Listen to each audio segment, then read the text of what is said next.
As you know, before every match there's a bit of a warm-up in the dressing room, so I'll do just a small bit. One, I feel that I need either a good dose of courage or cheek to be here this morning talking to you, because I'm sure a lot of you be saying, wouldn't you think Harry now would be at home with his slippers on and this morning's paper and leave it all behind him. It is time. But I just say that what I'm going to be talking about is an experience we've had with parents and engaging parents in the parish over the last couple of years. But before I come to that, I have to tell you, because you mentioned the GA, I gave a talk to the 6 Mile Bridge hurling team last night. And some of you might know they're going to play Newmarket in the county semi-final next Sunday. And we talked a lot. We're after a rough year in the bridge because we had a lot of tragedies and so on. And I suppose when you're playing your neighbours in a county semi-final, and it is a semi-final, that's a serious match. But I quoted a Kilkenny hurler, a great one, who said one time, "Winning is winning when winning needs to be done." And I hate to say this now to Bishop Finton and the Mayo people, I haven't that much sympathy for Mayo in losing 11 All-Ireland finals, because winning needed to be done last Sunday and they didn't do it. What do you think? And Dublin did. Anyhow, that's not why I'm here. I'm going to just say a few words about, I suppose, basically efforts we've been making over the last few years to engage parents in the formation of their children and in the Christian story. And I have about 40 minutes to tell what I have to say. There's copies of a more detailed account of what we've been at there somewhere, so if you want, you can take it away. But first I'm going to tell you why we went down this road. Back in 1998, I was involved. In fact, it started a series of 12 conferences which tried to raise questions and generate discussion about key issues as we saw them in Irish life. As you know, Celtic Tiger years, massive change, and so on. And at the end of the first conference was titled, it was all the economic boom at that stage, was titled, "Are we forgetting something?" And at the end of that conference, I was walking out of the West County with a woman from Scariff.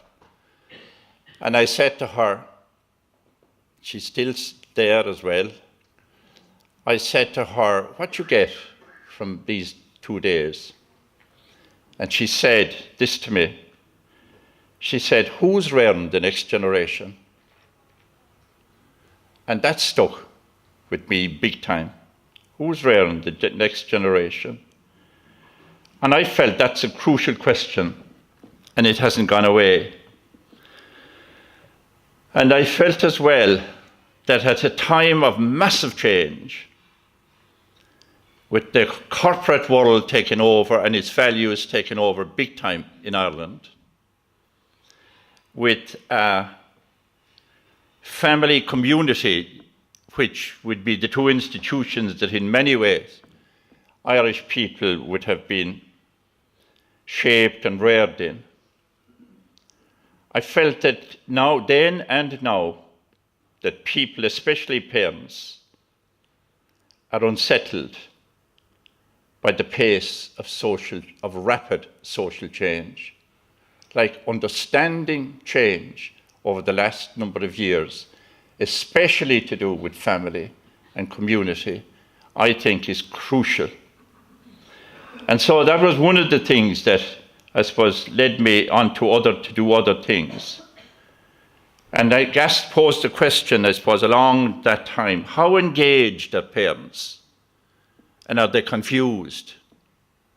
Do they know how to be engaged in the formation? And so on. And then move on to this. About 3 or 4 years ago, I was asked to give a talk in Kerry about where I got my faith. And that's a long time ago. And after thinking a bit, I said to myself, it is fairly simple. I got my faith at home, in the family and in the community, where the local church had a pivotal role. God, the will of God, permeated life. We were taught our prayers, we went to Mass, but in fact I could say faith was caught. It permeated all of life in those times. It was an atmosphere. It was part of the atmosphere we breathed. Jackie O'Gorman said to me when we brought in the Saturday evening masses years ago, he said, God, Harry, he said, why did you do that? What had we on a Sunday? Only the Mass and the match. Didn't it? It was just what we did. The family and the community were the two systems which held generations of Irish people together. And within these, faith was nurtured. And then the question, but where is it nurtured now?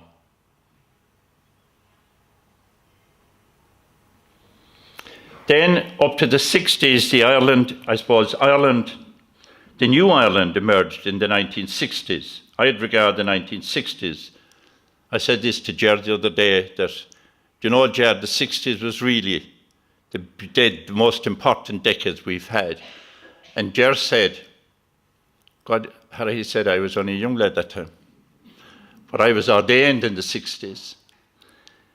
And the 60s brought in Ireland, which was but obviously up to the end of the 50s, a kind of a no-hope country, immigration rife and so on. And massive change. We had industrialisation, Shannon, we had urbanisation, we had the whole communications revolution, we had free education in 67, and we had Vatican II. And we had a hugely significant document from there, the Church in the Modern World. And we were asked to read the signs of the times. And we as priests just out were excited. That was a hugely exciting time for all of us. And reading the signs of the times became, to me anyhow, what seemed to me to be hugely important. But the reality is that these now are extraordinarily difficult times for family, for community, and for faith, and for the church in trying to communicate the Christian message. And into the mix of all this came the Grow and Love programme for schools, with the new emphasis on engaging parents. But then the big question was, how? And I suppose that's the little story that I'm going to tell you now, that what the efforts we made. And I take it step by step. I started myself by having conversations with the principals and teachers in the school. And I just maybe mention a few things that they said to me. They said, you're dependent far too much on the school to bring, and the school is being asked to do it all these days. These were the kind of messages I was getting. The principal said, one of them said, if there's to be a future for faith, the parents must be engaged. They must be involved. And then the parish must facilitate this. And we must be careful not to overload teachers. They were the kind of messages that I was getting from the chat with them. A few years ago then, in the parish, the bridge would have a population of about 5,000 or 6,000 people, 10 minutes from here, 10 minutes from Limerick, a lot of young families. So a few years ago, we set up a small subgroup of the Parish Pastoral Council, and we called it Meaning to Life. In fact, we had the label Meaning to Life before Gay came on the television with it. We beat him to it. So perks, I'll take a drop of this water. That's to do with age now. So we called it that, Meaning to Life. And what that meant, we started looking out. The purpose of the group, first of all, was to link faith with life. That was basically, some of the people in it are here with me now. And through different initiatives, like we reached out into the reality of life in the community as much as we could. Like, for example, practically, we supported local businesses. We retrieved a local mart and had a big battle with a major company in doing it. We took initiatives with young people on mental health and so on. We ran series of talks, but we did other things. And then into all of that, the concept of Eucharistic community was grown and was central to it all. In other words, we touched into God loved the world so much he sent his Son. The world was not to be condemned. God loved it, and he sent his Son. And so we needed to be reaching out. He left the 99, and he went after the one. And we used the word mission a lot, and especially when Francis came into the scene, mission, we had to be reaching out. That's what we were. The smell of the sheep, all these things made huge sense to us. We started then, we said we couldn't do any of this. And we said, and I'm not saying this now to be pious, we could do none of this without the help of himself. So we connected it into prayer. We got the Lectio going, the Word of God, the Eucharistic adoration, and then reaching out, engaging with the reality of people's lives as a Eucharistic community. And that's basically the emphasis. So the Meaning to Life group then, we've decided that we take up this initiative a few years ago of connecting with parents, as emphasized in the Grow and Love program. And one of the things that came through strongly in our discussions was that talking at parents is never enough, and is not enough now, and in the times we're in. I felt, and we began to feel, that the traditional First Communion or Confirmation parents' talk nearly has run its course. In other words, a good presentation on the night may hold a group's attention just at that time. But for the most part, parents remain passive spectators.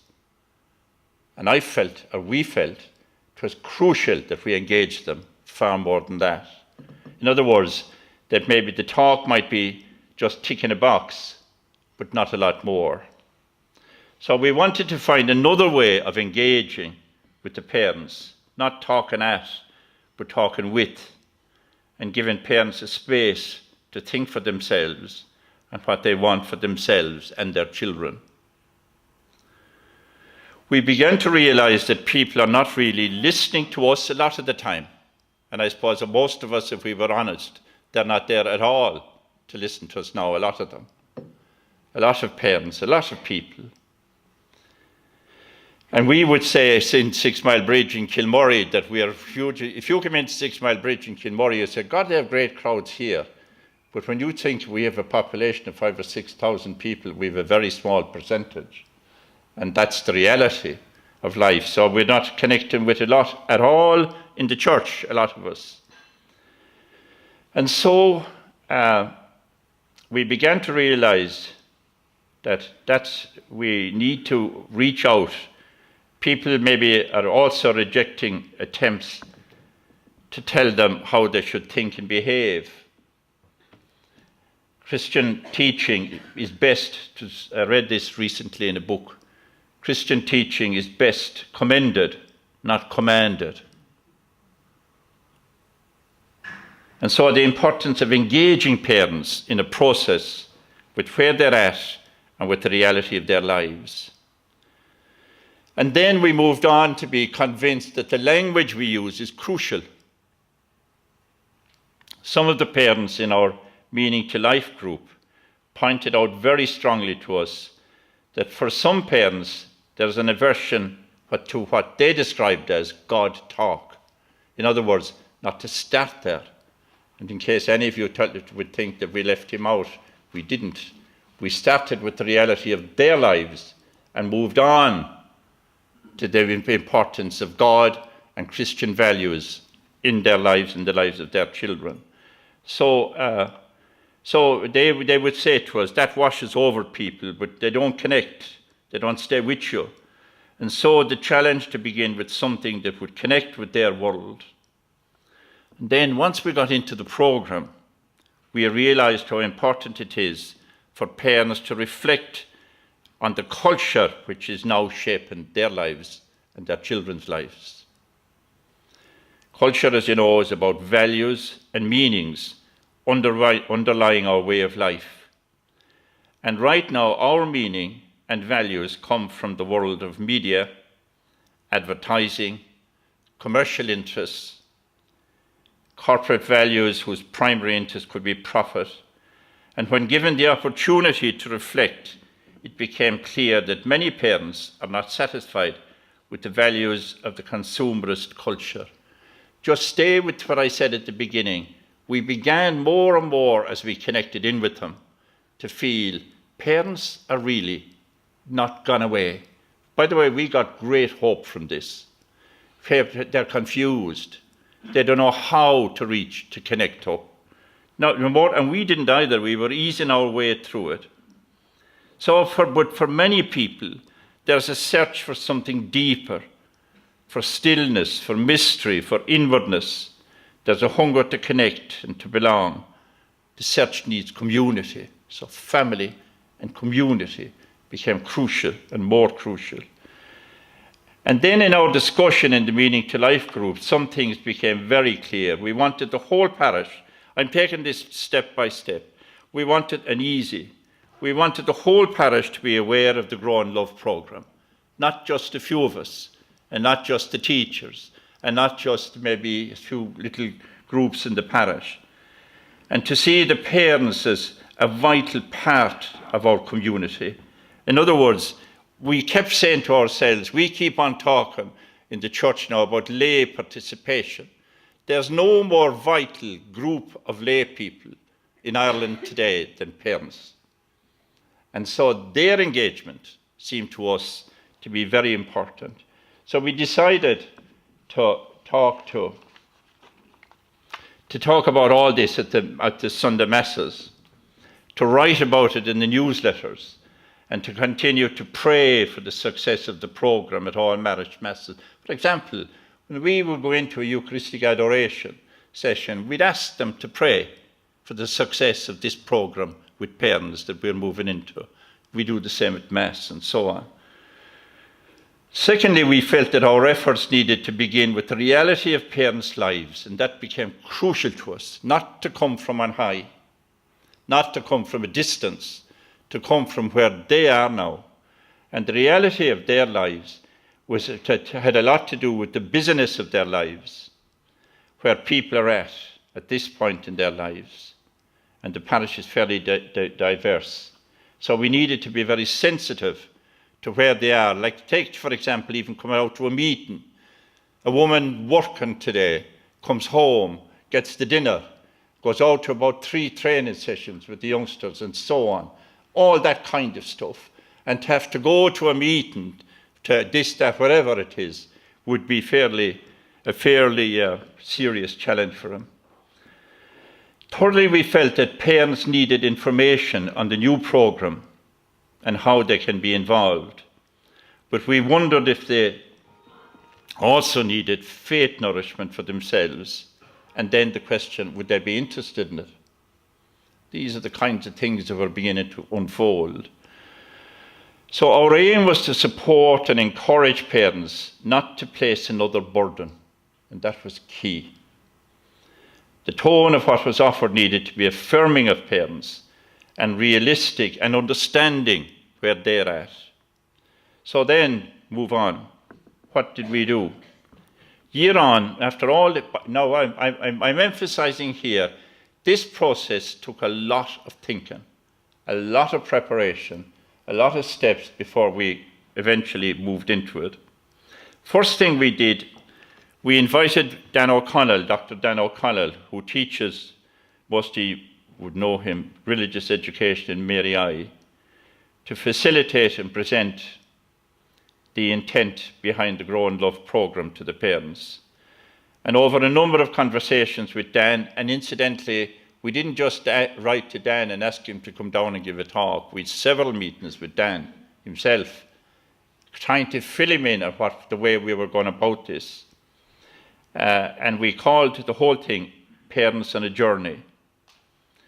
A big effort was made to encourage parents to attend Dan's talks by working with the schools, notes going home in the school bags, speaking about and praying for the new Grow and Love programme at our Sunday gatherings over several weeks, and inputs and so on in the newsletter. And on average, by the way, we were targeting this at First Communion parents. On average, over 80 parents turned up each night in between the sessions. Then we got them to work in groups at home over a cup of coffee or wherever they're comfortable. And we learned a fair bit from this experience. Dan, we felt, was an excellent resource person and people enjoyed the sessions. Many of the parents we were trying to engage with, as you know, are probably at least second generation of their family to live at a remove from church. Big numbers of them, in fact. And probably had, we felt or wondered, would they have lost touch with any sense of God in their lives? Our experience we had the first year turned this thinking on its head. Because in fact, we discovered that the parents had a huge sense of God. That didn't mean they were going to Mass, but they had a serious sense of God. I just brought a little leaflet now. Did I have it here with me? I have. We wrote to them for the third of Dan's talk, that letter. And I'll just call out some of the replies. Now, these weren't handpicked. We had the final question was, how do you make sense of God in your life? This is to the parents. What helps you to believe? Things like this. Every day I feel blessed for what God has given us. The miracles in life help me make sense of God. Faith gives me a sense of identity and belonging. Things like that. In other words, the bulk of them mightn't be at Mass, but they were coming back with that kind of stuff. In other words, we were seriously convinced now, these people, we might have been writing them off. They've lost the faith. They don't come to Mass anymore. But in fact, the opposite was true. They had a deep sense of God. And that was obviously a major encouraging thing on this journey. So then I'll move on fairly quickly. The second year after this, we again focused the work to engage parents in meaningful conversation. In fact, we had a big meeting, or a meeting the other night for this year coming. And incidentally, we now have a number of young parents. We had, some of whom wouldn't be Mass goers at all, involved with us now in the process and helping us to move through this. At the early meetings, this time we talked at length about the world these parents inhabit. We spoke again about the business of their lives and so on. And they emphasized again that they are easily alienated by the church speak. So we moved easily again from the reality of life. The parents in the group were keen that our engagement with other parents would not begin again with the God talk, and they needed to begin with where parents are at. So we started this next year with this. And this was hugely significant. We had fairly long chats with the teachers on this. And we asked the teachers, could they involve the children in drawing a picture of a time when they felt loved at home? And they were also asked to write a few sentences about that time. And they did both. They drew them. The teachers willingly did this, by the way. And we were all the time guarded that we weren't going to impose anything extra on them. It became part of the usual religion class. The teachers fairly easily grasped what we were trying to do and came on board immediately. Without them, we couldn't have moved this program. They were crucial in it. The children's drawings then were great and they were moving, connecting to all kinds of moments in family life, moments that the children were now putting down on paper, moments of care when a child was ill, moments that what was important at home, moments of support at a difficult time. Eventually, if I was to sum up all of what the children's message to us was, and to the parents eventually, was what they wanted most at home was presence of Mammy and Daddy, ENCE, not ENTS. And that was hugely strong, that this message came powerfully from. And so we then moved on to the parents with all this stuff.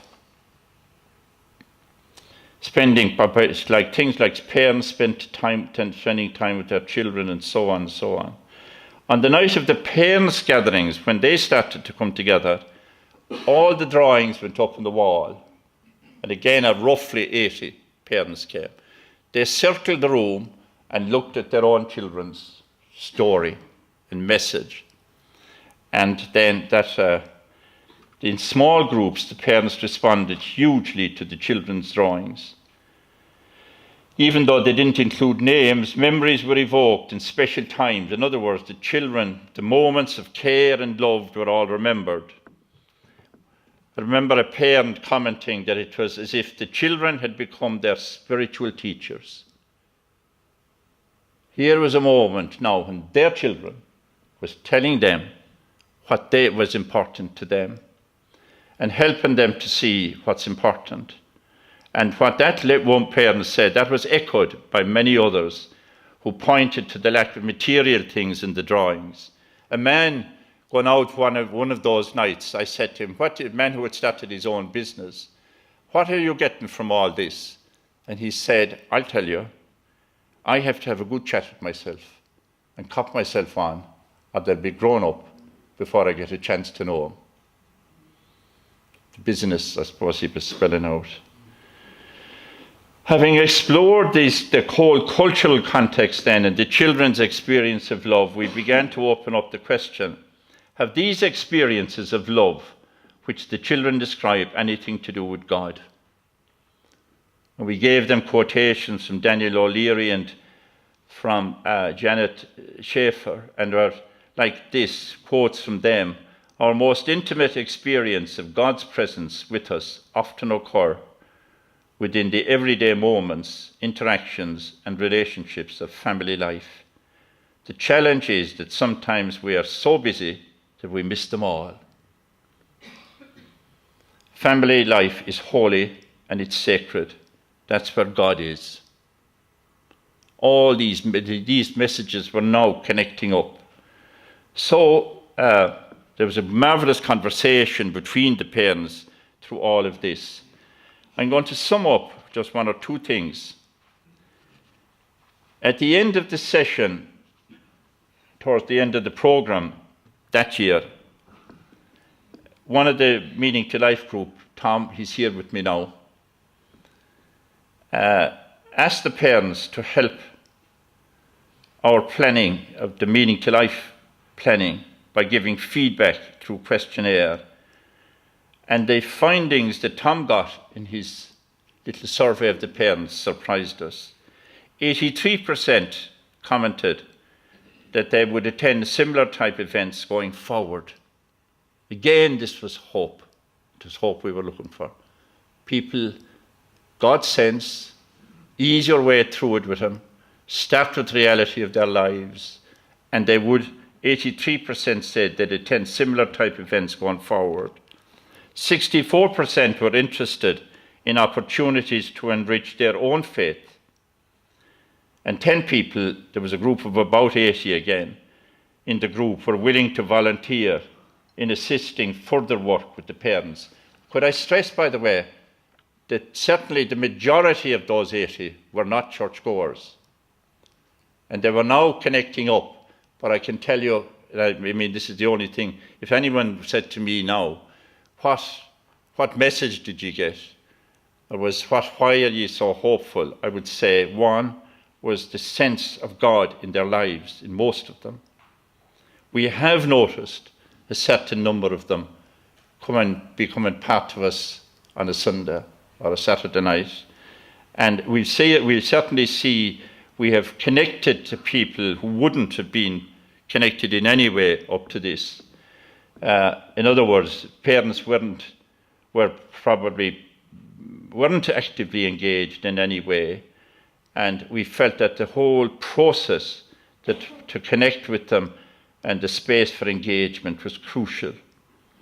But I'd also stress that if I was asked the question now, and Martin asked me this when I gave a gist of this at some other little meeting here, I think you might have asked it too, Ger, that could this travel, could you go through some of this? The first thing I say, it won't come in a package. You'd have to think this through yourself. Like I remember when I started the rural housing, we built in houses in villages all over Ireland, and people said to me from communities, ringing and writing, could we do that? I said, you could, if you start right at the beginning. In other words, we have a habit of asking somebody who are doing something that seems to be exciting, God, will we try and do what they're doing? I'd say, don't try it that way. Try it whatever way you want yourself. I'm only sharing with you a little experience we have had. And I feel that it will travel if you get an odd idea in it and then thinking through for yourself and say, what's the scene here like in your situation? But I would strongly stress putting the right group in place with a mixture of thinking people and parents, vital. Parish councils are busy with halls and with all kinds of things. And I feel a group on faith formation for children and parents is vital. And it deserves, I would say, I'd even go further. And I'm not putting it into, I know we're looking at a lot of change in our own diocese. I believe a focus on family ministry is crucial into the future. So, what have we learned from the experience? And I'm finishing now. I feel, one, we have to give more than lip service to the notion of home, school, parish working together. You saw heading in the paper yesterday on the state schools, faith classes out of them. There's a movement in that direction now. That what the teacher said to me, that it is vital now that the three, home, school and parish, work together in this, not to leave it to the school. We have to put the family, I believe, in a central position in our church and parishes. We've all said this. The family is the key. Family and community. They'd be certainly the two legs that I've worked off all my life, whether it was in the communities, that we have to put the family in a central position and so engage parents in that formation of their children. And that means, when we looked at the culture and the business and the people saying to us, we're too busy and they'll be gone before we know, that all of that is vital. And then moving on to the values, the Christian story, and all the message, and things like reminding ourselves that he said God loved the world. He loved, if whether they went to Mass or not, he loved them. And to reach out to them, vital. And I would emphasize that family ministry. Secondly, If we are to engage with parents, parishes need to put the right group in place with a mix of thinking people and parents. I've said that. There's no area, I think, more crucial in terms of lay participation than parent participation in faith formation, in formation generally. But we have to identify the right people to do this kind of work. Parish councils on their own, I think, you need to focus on this if it's that vital. Thirdly, I feel also there's a huge need for the diocese to form and train people with the right mixture of skills who can facilitate this kind of process. This would not have happened without the help we got from Maureen. But there's only one Maureen. We need people with skills who will help us with all of this. And because we couldn't have done this on our own, we do need help. Priests need to provide, I think, the encouragement and the space in the parish for this kind of process. The reason I'm so focused on this, I believe this is probably the most important ministry we could be involved in now, if what the story we've heard already, if the home is so vital and the family is so vital as it always was. And I think we need to train lay people who will be able to work these kinds of processes. And the very final thing to say is that we're living at a time when we need hope as a church. For me, and I'd say for our group, and for all of us involved in this was an experiment in hope. We got a huge lift from the actual feedback we got from the parents and the importance of engaging with them. We can easily drown ourselves now in the paralysis of analysis. We really can. The parents, I said to Bishop Finton the other day, he was down for another function with us, it is an awful pity Patsy McGarrick doesn't come down here now and again and see, and it's true. We're reading too much and get the negative stuff is coming across, and it's paralysing us. And we do need hope, and we do need enthusiasm, but we can easily drown ourselves and paralyse ourselves. I think that we need to try things that help us to move out from the narrowness of our structures. The Spirit of God, there's no doubt, is in the world and not just in the church.